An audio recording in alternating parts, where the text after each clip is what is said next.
ആത്മാർത്ഥത. ഇന്ന് ഈ ലോകത്ത് ആരിൻ്റെ അടുത്താണ് ആത്മാർത്ഥത?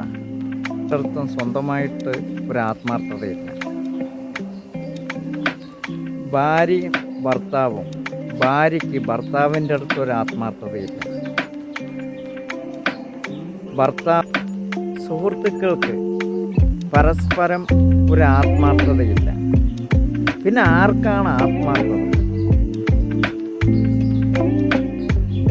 ഞാൻ പറയുന്നത് ഈ പ്രകൃതിക്ക് മാത്രമാണ് ഒരു ആത്മാർത്ഥതയുള്ളൂ ജീവിതത്തിൽ. പിന്നെ എല്ലാം അവരവരുടെ കാര്യസാധനത്തിന് വേണ്ടിയിട്ട് സമീപിക്കുന്ന വ്യക്തികളാണ് മറ്റുള്ള എല്ലാ സംഭവങ്ങളും. അതിനെയാണ് നിങ്ങൾ ആത്മാർത്ഥത എന്ന് പറയുന്നതെങ്കിൽ ഞാൻ അതിനെ പുച്ഛിക്കും. മക്കളൊരാവശ്യം പറഞ്ഞാൽ അച്ഛൻ അത് സാധിച്ചു കൊടുത്തില്ലെങ്കിൽ അച്ഛനെ 100 പ്രാക്ക് പ്രാകും. അമ്മയും സാധിച്ചു കൊടുത്തില്ലെങ്കിൽ അമ്മയെയും 100 പ്രാക്ക് പ്രാകും. അതേപോലെ അച്ഛൻ മക്കളുടെ അടുത്ത് ഒരു കാര്യം പറഞ്ഞിട്ട് മക്കൾക്ക് സാധിച്ചു കൊടുക്കാൻ കഴിയില്ലെങ്കിൽ അച്ഛൻ മക്കളെ പ്രാക്ക് പ്രാകും.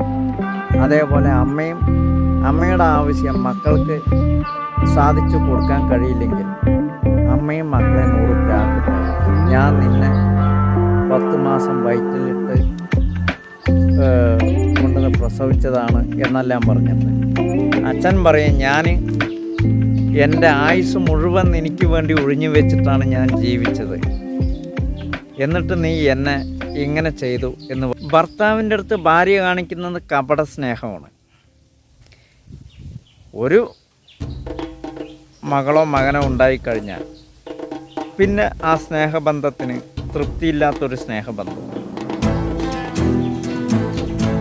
അതേപോലെ ഭർത്താവിനും ഭാര്യയുടെ അടുത്ത് കാണിക്കുന്നത് കപട സ്നേഹമാണ്. പക്ഷെ അതിൽ നിഷ്കളങ്കരായ വ്യക്തികളുണ്ടാവും.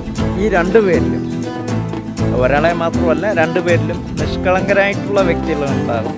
അത് അപൂർവങ്ങളിൽ അപൂർവം മാത്രം കാണാൻ കഴിയുന്ന ഒരു സാധ്യതയാണ്. അതായത് ഈ നീലക്കുറിഞ്ഞ് പൂക്കുന്നത് പോലുള്ള ഭർത്താവിനെ അമിതമായിട്ട് സ്നേഹിക്കുന്നത് ഭർത്താവ് തുമ്മുമ്പോഴേക്ക് ഇവിടെ എത്തുന്നതെല്ലാം ഭാര്യയുടെ കപട സ്നേഹം.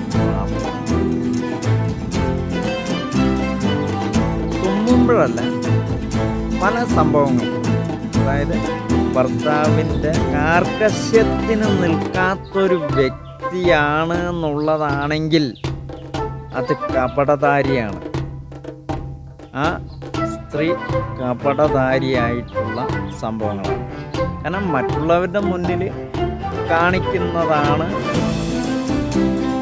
ഭർത്താവിൻ്റെ വാക്കുകൾക്ക് വില കൽപ്പിക്കാതിരിക്കുകയും ഭർത്താവിൻ്റെ ഇഷ്ടങ്ങൾക്ക് കൂട്ടുനിൽക്കാതിരിക്കുകയും ചെയ്യുന്നത് സ്ത്രീകൾ എന്ന് കപട മോഹികളായിട്ട്. കാരണം അവർ പല പുരുഷനായിട്ട്, കാരണം അവർക്ക് മനസ്സുകൊണ്ട് ആ വ്യക്തിയെ തീരെ താല്പര്യമില്ലാത്ത ഇഷ്ടങ്ങളാണ് അവിടെ കാണിക്കുന്നത്. കാരണം ഇങ്ങനത്തുള്ളൊരു ഭർത്താവിനെയല്ല അവർ ആഗ്രഹിക്കുന്നത്, വേറൊരു ഭർത്താവിനെയാണ് അവർ ആഗ്രഹിക്കുന്നത്.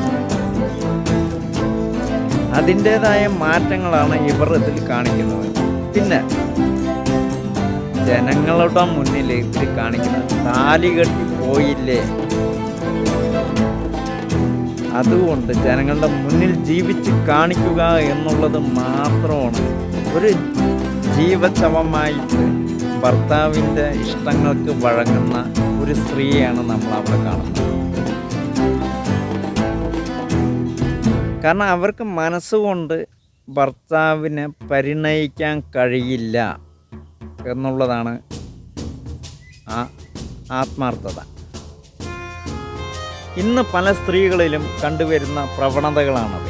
കാരണം അത് മാറ്റിയാൽ മാറില്ല.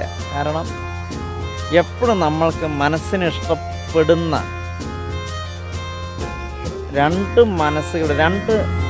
മനസ്സും ശരീരങ്ങളും പരസ്പരം ഇഷ്ടപ്പെടുന്നതാണ് ആത്മാർത്ഥത. അവിടെയാണ് സ്നേഹം നിലനിൽക്കുകയുള്ളൂ.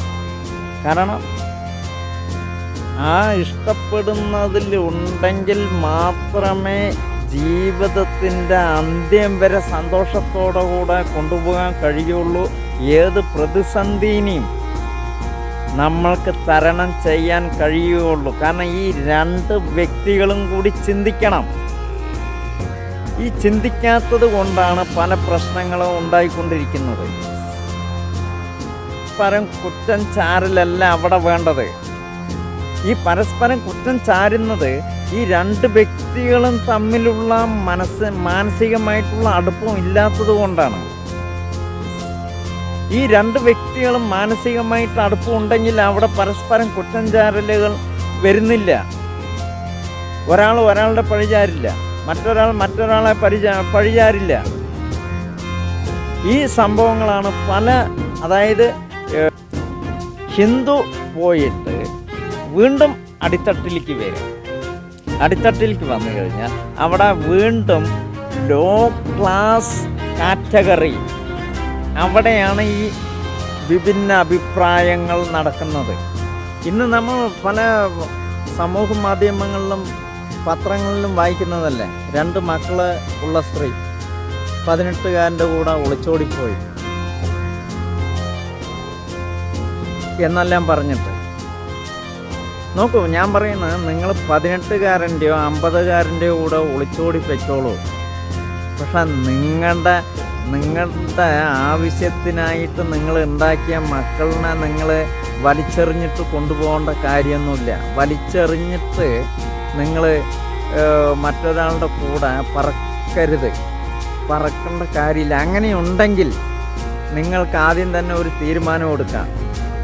എനിക്ക് അയാളെ ഇഷ്ടമല്ല, എനിക്ക് ഇന്ന വ്യക്തിനെ ഇഷ്ടമാണ് എന്ന് പറഞ്ഞിട്ട് നിങ്ങൾക്ക് വിവാഹം കഴിക്കാം.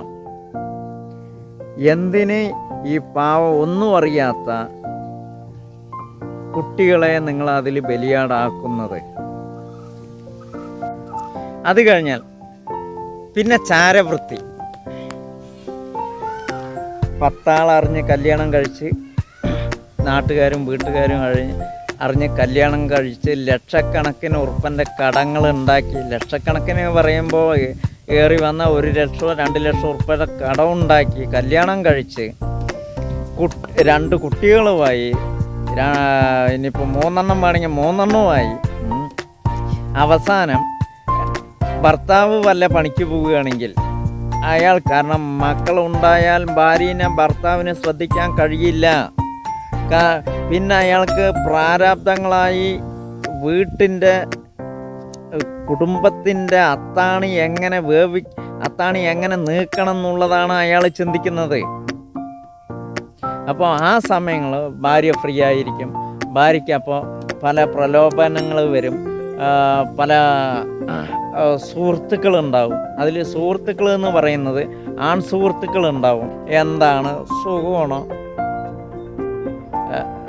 ഭക്ഷണം കഴിച്ചോ, നീ എന്താ ഉണ്ടാക്കുന്നത്, എന്താണ് ഇന്നത്തെ ഫുഡ്, ഉറങ്ങിയില്ലേ, പനിയാണോ എന്നെല്ലാം ചോദിക്കുന്നത് പെൺസുഹൃത്തുക്കളൊന്നും ചോദിക്കില്ല. അതിന് ഓരോ താളത്തിൽ ചോദിക്കാൻ ഈ ആൺ സുഹൃത്തുക്കളൊക്കെ കഴിയുള്ളൂ. കാരണം അതിലൂടെ മെല്ലെ വന്ന് പല കാണാൻ പറ്റാത്ത ബന്ധങ്ങളിലെത്തും, പറയാൻ പറ്റാത്ത ബന്ധങ്ങളിലെത്തും. അവസാനം ആ ബന്ധങ്ങളെല്ലാം കഴിഞ്ഞ് ഭർത്താവ് ഇത് കണ്ടുപിടിക്കുന്ന സമയത്ത് ഭർത്താവിൻ്റെ മണ്ടയ്ക്കൊരു കൊട്ട്. ഭർത്താവ് ചിലപ്പോൾ ജീവനുണ്ടെങ്കിൽ ഇരിക്കും, ഇല്ലെങ്കിൽ മരിച്ചു കഴിഞ്ഞാൽ അങ്ങനെ അതാ വന്നു കാമുകനും കൂടിയിട്ട് ഭർത്താവിനെ തല്ലിക്കൊന്നു, ഇല്ലെങ്കിൽ ഭാര്യയുടെ കാമുകനെ ഒളിവിൽ പിടിച്ചു. ഇതല്ല ഇന്ന് ലോകത്ത് നടക്കുന്ന സംഭവങ്ങളാണ്. അതേപോലെ 2 എണ്ണം കൊടുത്തു, അയാൾ ചിലപ്പോൾ ആശുപത്രിയിലാവും, ചിലപ്പോൾ അതെല്ലാം സംഭവിക്കും. കാരണം ഇന്ന് ഈ പരിസരങ്ങളിൽ സംഭവിക്കുന്നതാണ്. അതായത് ലോകത്തല്ല, പരിസരങ്ങളിൽ, സ്വന്തം പരിസരങ്ങളിൽ സംഭവിക്കുന്ന വിഷയങ്ങളാണ്. അതേപോലെ ഭർത്താവ് ചിലപ്പോൾ ഭാര്യയെ ഇഷ്ടപ്പെടുന്ന അതായത് 2 മക്കളുണ്ടായി ഇഷ്ടപ്പെടണമെന്നില്ല. കാരണം അയാൾ പല ഭാഗങ്ങളിൽ പല ജോലി സംബന്ധമായി പോയി. ഭാര്യ മാത്രമല്ല കുറ്റക്കാരി, 2 പേരും. അതായത് ഈ ആത്മാർത്ഥത എന്ന് പറയുന്നത് ഈ 2 പേരുടെ ഇടയിൽ കടന്നു ചേരാത്ത ഒരു സംഭവമാണ് ആത്മാർത്ഥത. കാരണം ആത്മാർത്ഥത എന്ന് പറയുന്നത് നമുക്ക് ഇന്നും 100%, 100%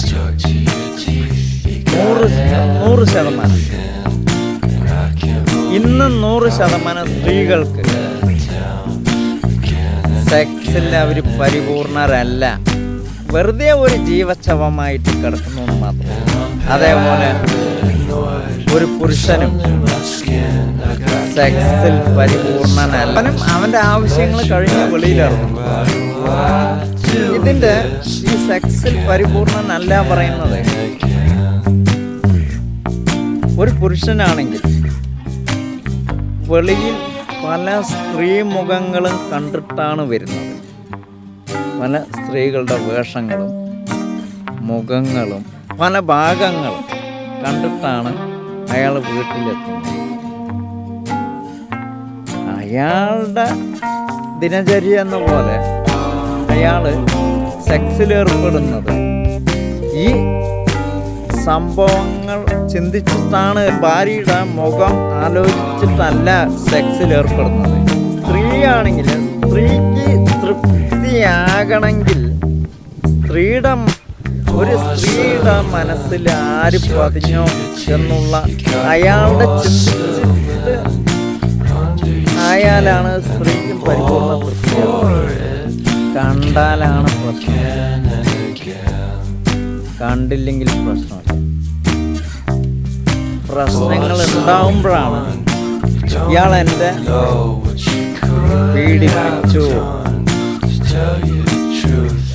എന്നെ പീഡിപ്പിച്ചു എന്ന് പറഞ്ഞിട്ട് ഒരു സ്ത്രീ പോലീസിൽ കേസ് കൊടുക്കുന്നു.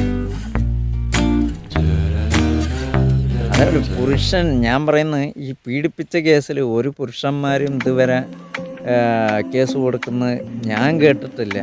സ്ത്രീകൾ കേസ് കൊടുക്കുന്നത് കണ്ടാലാണ് പ്രശ്നമുള്ളൂ, കണ്ടില്ലെങ്കിൽ പ്രശ്നമൊന്നുമില്ല. അത് നിങ്ങൾ നോക്കൂ, ഒരു കള്ളൻ കട്ടു പോലീസ് കണ്ടാലല്ലേ പിടിക്കുകയുള്ളൂ, കണ്ടില്ലെങ്കിൽ പിടിക്കില്ല. അപ്പോൾ ഇതേപോലെ തന്നെയാണ് സ്ത്രീകളുടെ സ്വഭാവം. സ്ത്രീ എന്ന് പറഞ്ഞാൽ ഒരു സ്ത്രീനെയും നമ്മൾ എന്താ പറയുക, അവരെന്ത് ചെയ്യണോ ഏത് ചെയ്യണോ എന്നുള്ളതൊന്നും നമ്മൾക്കറിയില്ല. അപ്പോൾ ഞാൻ പറയുന്ന ആത്മാർത്ഥത ഇന്ന് ലോകത്തില്ല. കാണുന്ന ആത്മാർത്ഥത നമുക്കെന്ത് തോന്നുന്നു, അതാണ് ആത്മാർത്ഥത. അല്ലാതെ വേറൊരു ആത്മാർത്ഥത ഈ ലോകത്തില്ല. വേണമെങ്കിൽ ഒരു ചായ കുടിക്കാം, അതൊക്കെ തന്നെ ഒരു ആത്മാർത്ഥത.